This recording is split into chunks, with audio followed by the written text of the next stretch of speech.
I'm Teresa Carraggio, and this is Third Paradigm. Today, I really feel like I am broadcasting from the jungle, but aren't they glorious?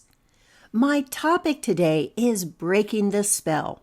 At the end of my last episode, I quoted Dorothy Sayers, who said that we no longer have the tools to be able to break the spells that are cast by words.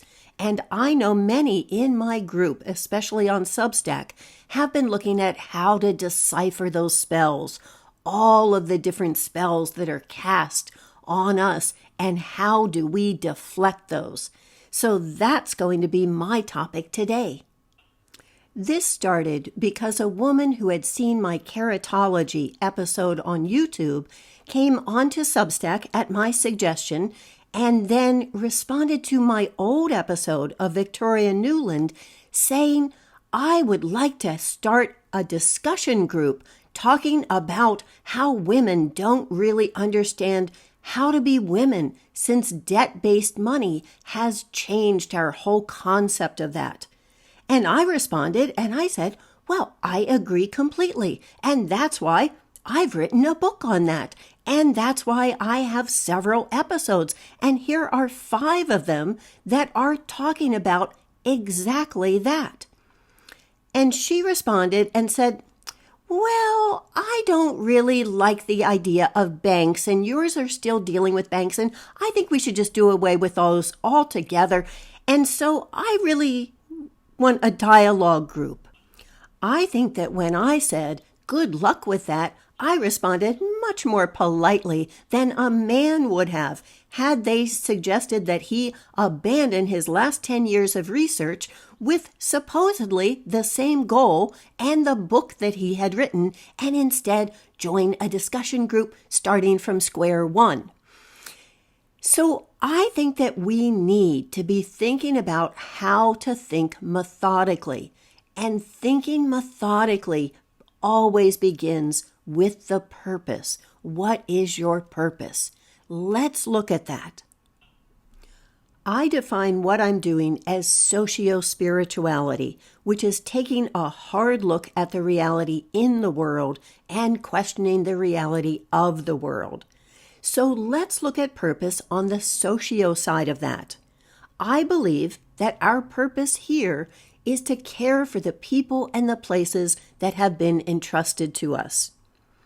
And then when I look at the spiritual, our purpose is to look at what is our true relationship to each other, and therefore, what are the possibilities of our relationship to reality, also known as God. The next step in methodical thinking is what's your dogma? What's the thing that you choose to believe? And someone said recently, I don't think we need a dogma. If you don't have any dogma, what that means is that all ideas are equally true. There's no measuring stick, nothing that you can say, here's my touchstone. If this is consistent with my dogma, then I'm willing to entertain it. If it's contradictory to my dogma, then I have to reject it.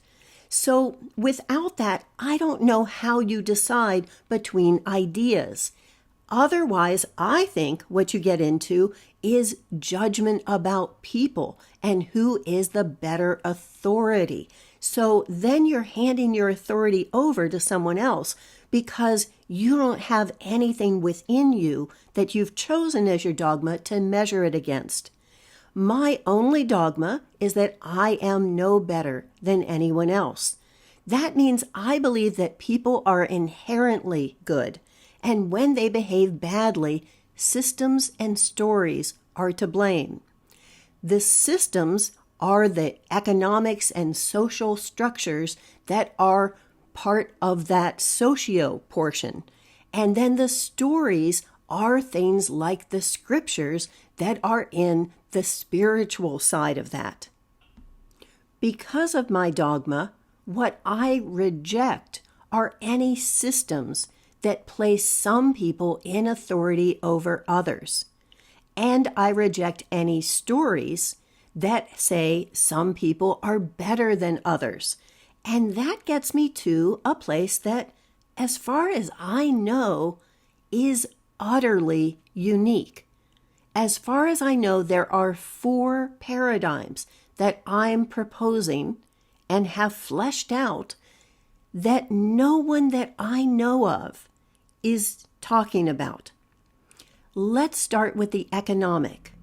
Rather than a system of capitalism or communism where you have some people who decide who get the goods, instead I have a system of reciprocity that fosters the family, that looks at things from the perspective of a mother. When we look at social systems, I'm looking at small-scale sovereignty, commonwealths in which they can govern themselves, and no one is saying this community is not capable of that. And then on the spiritual side, I'm looking at a potential definition of reality that gives a third possibility.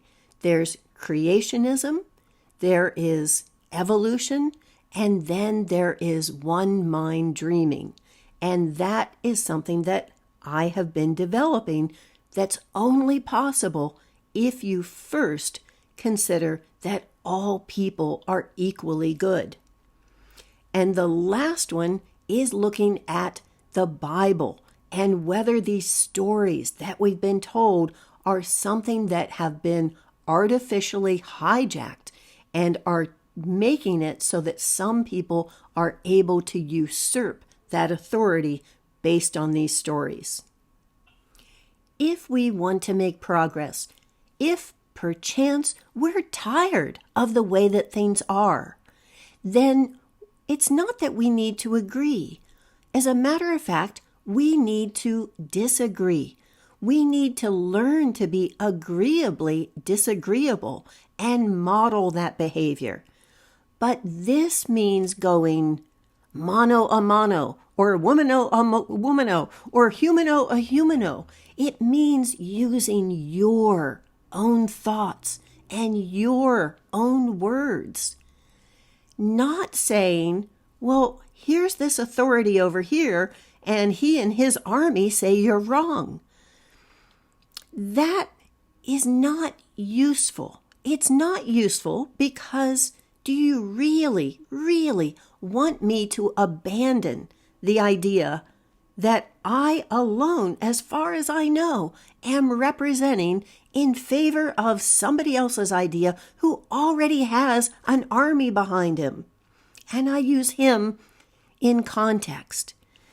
Instead, I think that we need to learn how to develop these ideas, how to say, here, I'm putting my rooster in the ring, and here's the criteria that we're going to use for whether this better serves the purpose and what my dogma is, and find a way that we can be thinking together and walking in stride together. I think that it's a dangerous thing, actually, to have friends, because we have this concept that you don't disagree with your friends. It's not polite. And so friends are another way in which our thinking gets usurped. And sometimes I think this is by design as part of this big psyops that's going on. And other times I think it's just how we developed. But we need to change that. We need to know how you can show that person that you love and respect and have great affection for them. Laugh with them. And at the same time, argue with them. That's what we need right now. The other benefit of thinking methodically is that it lets you climb back down out of that tree of judgment. We have a lot of discussion in small circles about who is controlled opposition, who's part of the psyops. And then we also have a lot of discussion about who's in charge. Neither of those matter because the solution is the same in either case.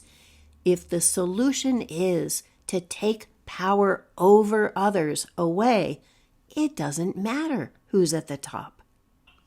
There was a time when I might have been vulnerable to someone saying, abandon your ideas, come join our group where we're going to start from scratch.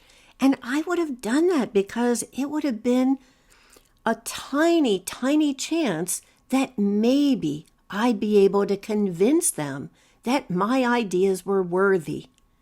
I am no longer tempted by that because of you, because you have been walking along with me on all 4 of these different journeys, and even more than that.